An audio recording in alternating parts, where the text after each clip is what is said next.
Atas limpahan rahmat dan hidayahnya, di mana Allah telah mendasarkan kita untuk dapat hati ibu-ibu yang dirahmati Allah Subhanahu wa Ta'ala. Tema kajian kita sebagai sudah terkait undangan yaitu harmonisasi dalam hidup rumah tangga.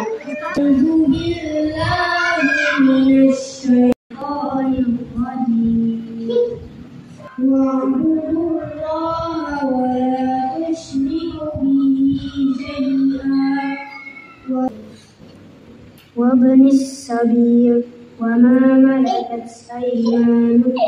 Sesuatu apapun, berbuat baiklah kepada kedua orang tua, karib kerabat, anak. Quran surah An-Nisa ayat 36. Wassalamualaikum warahmatullahi wabarakatuh.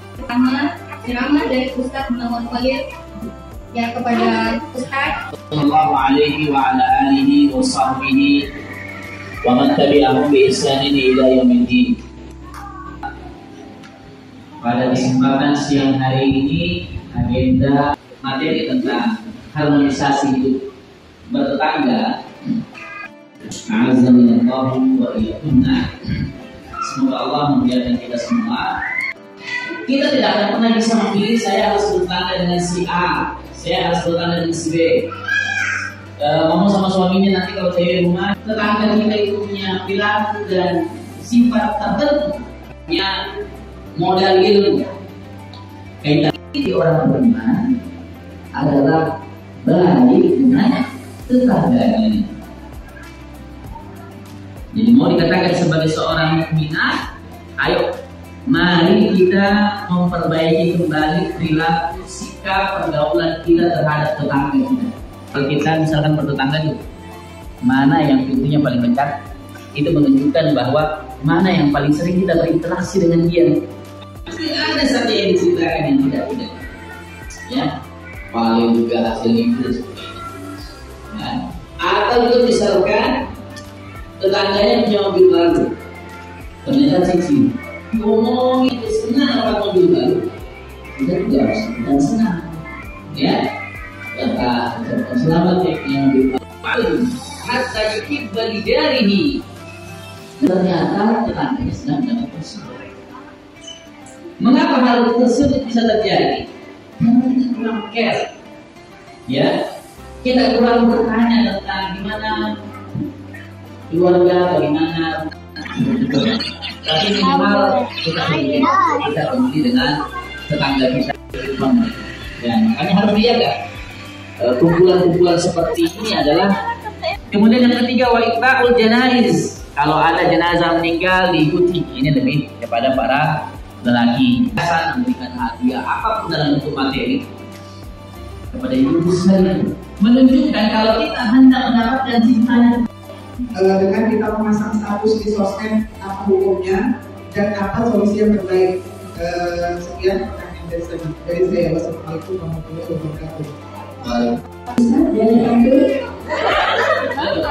Anda, mampu saja. Ya, kalau ini hasil, tapi namanya manusia kita kan tidak tahu. Jadi di dalam mana kecilnya dia juga merasa bersatu. Keharmonisan atau etika bertetangga itu harus dijaga perasaan tetangga. Masalahnya di dalam bermuamalah seperti ini adalah hukumnya halal, tidak masalah, ya. Tidak kemudian dia buat status nih, ya kan? Dia buat status karena merasa tersakiti. Bagaimana hukumnya?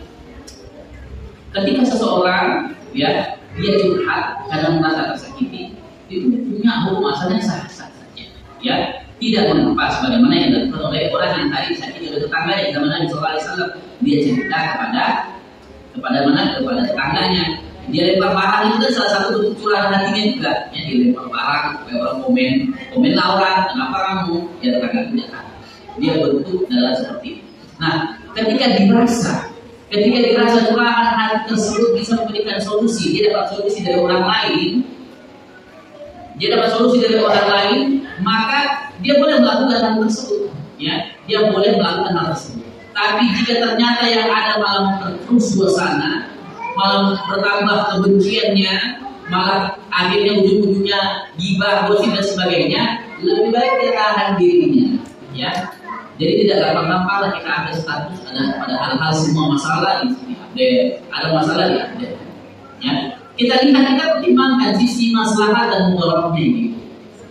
Kalau misalkan ini saya bisa dapat solusi dengan saya mencurahkan persoalan saya ini, misalkan nih persoalan tadi usaha ya, atau misalkan persoalan rumah. Kenapa 3 hari air nggak ada lagi? Pusing ya, misalnya ada tangis lah apalah.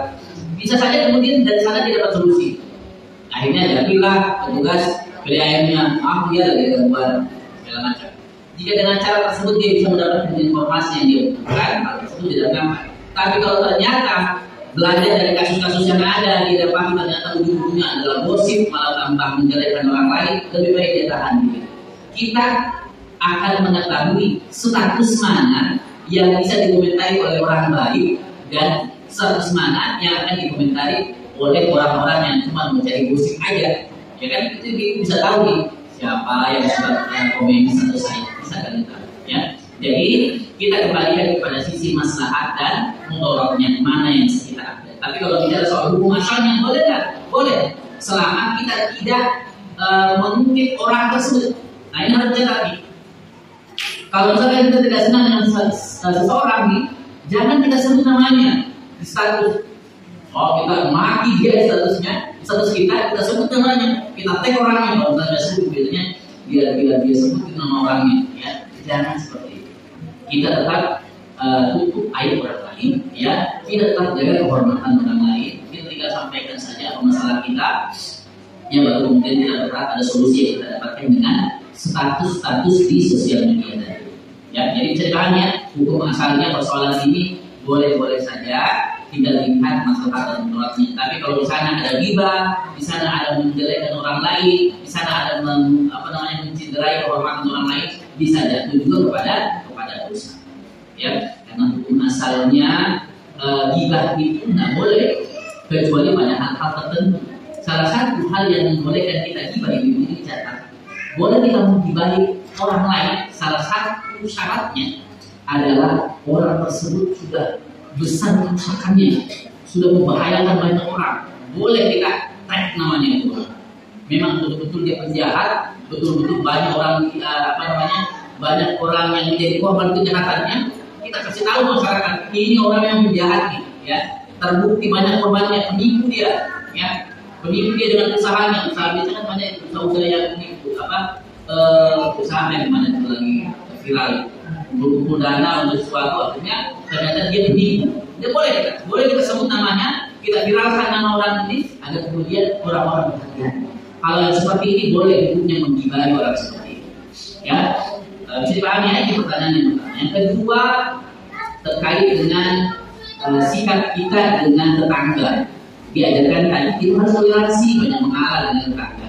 Nah, bagaimana kalau tetangga kita ini melakukan maksiat, ya? Hal-hal yang dia lakukan di rumahnya itu mengganggu kita dan itu termasuk kemaksiatan, tapi kita tidak mau menentu sampai menyakiti hati dia. Nah, bagaimana caranya? Satu sisi kita terganggu, satu sisi itu merupakan kemungkaran yang harus kita cegah, tapi di sisi yang lain kita juga nggak mau membuat dia tersinggung, iya kan?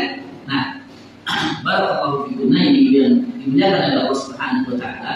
Hukum asalnya ketika melihat kemungkaran adalah harus dicegah, ya, harus dicegah.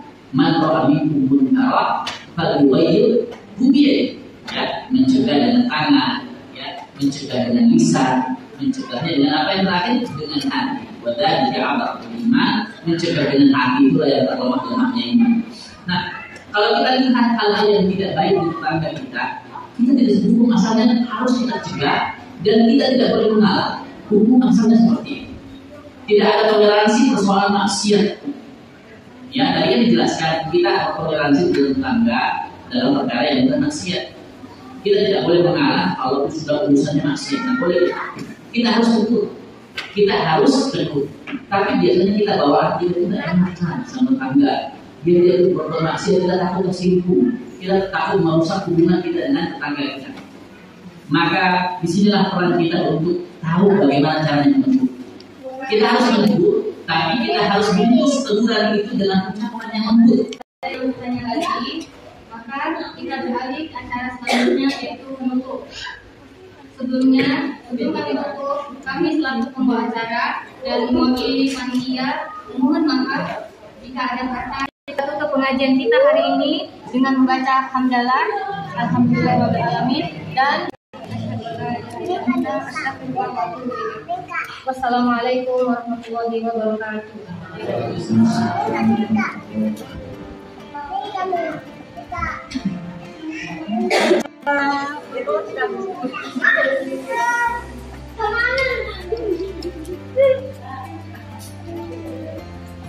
Oke.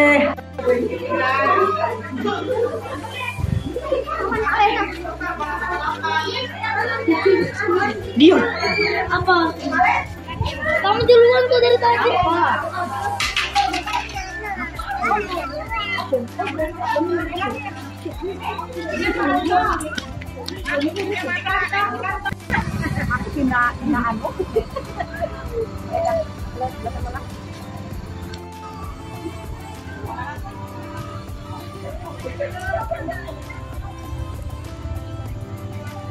Iya, hati-hati, Bu.